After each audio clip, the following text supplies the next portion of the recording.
All right, here's the big story of the day. The first thing I want to say, Trump. Let me read the title for you. Trump's red hand markings draw wild speculation, including syphilis conspiracies. And so here's the. Let's open the image so you can get a better view of it. I'm going to be honest with everybody. So we're sitting here getting ready for the show, and I'm just like, there really is no news today. And, one of the top stories on the Daily Mail is like, horses pull SUV from ditch. And I was like, what is this? Not news. But man, they're really grasping. And so the people who hate Trump are running out of things to hate Trump about. So when Trump waves and he's got blisters on his hands, which are clearly golf blisters, there's no other explanation. I mean, maybe he fell, fine, whatever. But you can look at where they're at. Clearly from gripping a golf club. Golf blisters are extremely common. These are the stories that they decide to run. Could Donald Trump have syphilis? They say former President Donald Trump was photographed Wednesday leaving his Manhattan apartment with patchwork of red markings resembling blisters on his right hand, drawing mass speculation about the cause of the apparent affliction, as Trump has stayed uncharacteristically mum on the subject. It's just what's to say?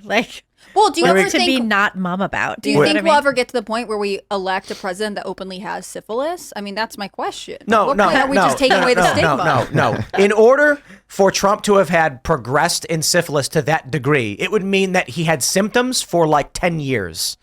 Okay, so or like. So you don't think we'll ever be like, this president will be like, I have syphilis and I should lead the country? It is an entirely curable disease. I don't know. What if he's just trying to end stigma? You can get some, what is it, like antibiotics or something? But I want to say this is why people hate the media and don't trust the media, because this is basically the lead story of the day, which is ridiculous. It really is. Look, like James Carville is talking about it. MSNBC is talking about it. Do you think that's because people are lazy, though? I feel like this is easier than some of the other stuff that's going on. Right now, aliens are in their spaceship above the Earth, and they're about to press the make first contact button. And this story popped up, and then the other alien pushed the hand away and said, "No, can't go there. Not these people. Get behind me, Satan." No, these people are no good. We're eject, and then they leave.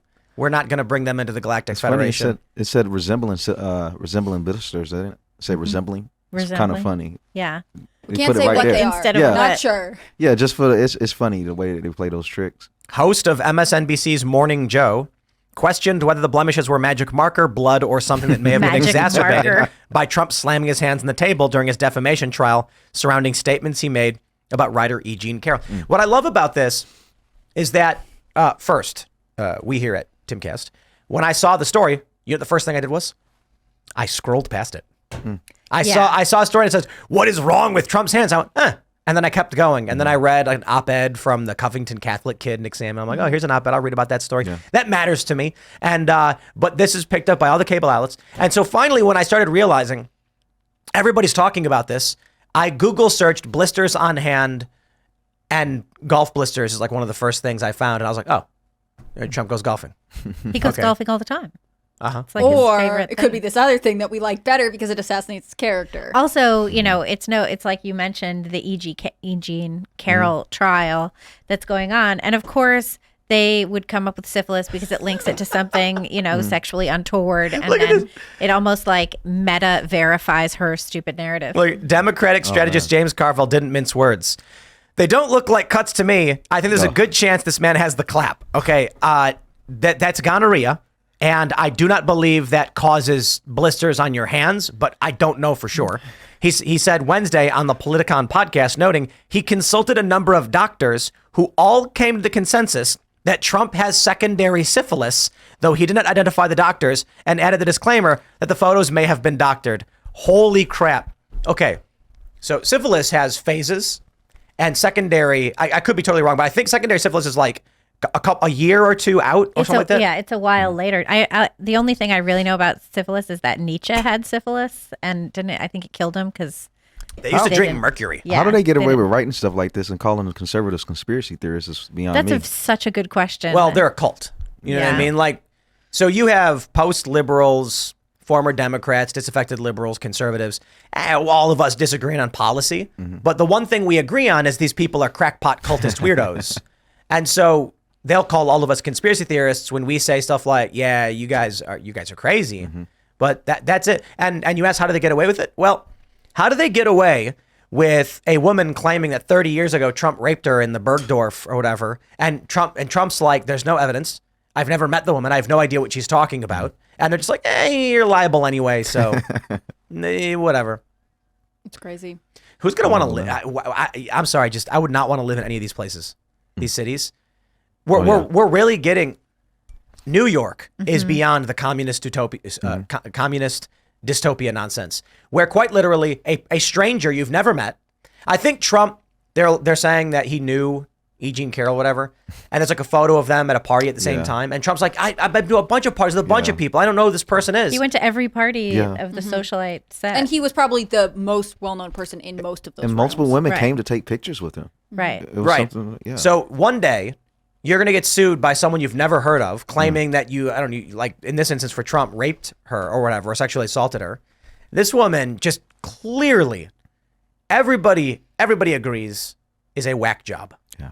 It's a whack job. But this is the current state of American politics. And it's funny because I'm like, guys, I'm going to say it. Civil war. If there's not going to be one, and maybe not, it's just social collapse. And so maybe it won't ever be like mass scale fighting over control of the government or anything like that. It'll just be, somebody who lives in Iowa doesn't view Missouri as their neighbor anymore. I feel like part of the timing of the story has to do with the fact that they were at Melania's mom's funeral today. It's like there can't be any moment where the Trumps seem like a sympathetic family. Yeah, They're just going through that's a good something. point. Actually, we have to be reminded that we being mainstream media hate him at all times, at all costs. And I find that to be really ugly. I think people become disenchanted with consuming news that's basically fueled on speculation and hate. If you actually look at any of the websites that can show you the views of these websites, of other websites like Ahrefs or SEMrush, it shows that their views have went down significant. It's a significant drop in CNN and all the mainstream because a lot of the viewers were stressing. If you look in the comments, CNN them even removed the comment section off their websites because it's like, why are they still talking about Trump? They say, you don't even have to bash Biden. We just want to know what our active president is doing. They were more concerned about Trump. I remember when he was just taking the high road and being very quiet. They were criticizing him for golfing, saying that he was no longer caring about the audience. Like, bro, I thought he isn't president anymore. So Well, you can't do anything, this is the right? nature of the media. Donald Trump is forced into an emergency bunker by far left insurrectionists, and the media made fun of him and called him Bunker Boy. I'm like, so when the far left interfered in the official proceedings of the United States by firebombing the White House, that's not an insurrection. But when J6ers interfere in the electoral count, that's an insurrection. I'm like, either they're both insurrections or neither are insurrections. Or neither Right? are, yeah. Pulling a fire alarm as well. Oh, wanna yeah, vote? dude. Fire wanna vote? alarm. Yeah. How that guy is not just locked up. Well, and he has great ideas for reparations now, Yes. too, that he was talking about today. Like he got a new promotion. Yeah. I think, what I was just saying about social breakdown.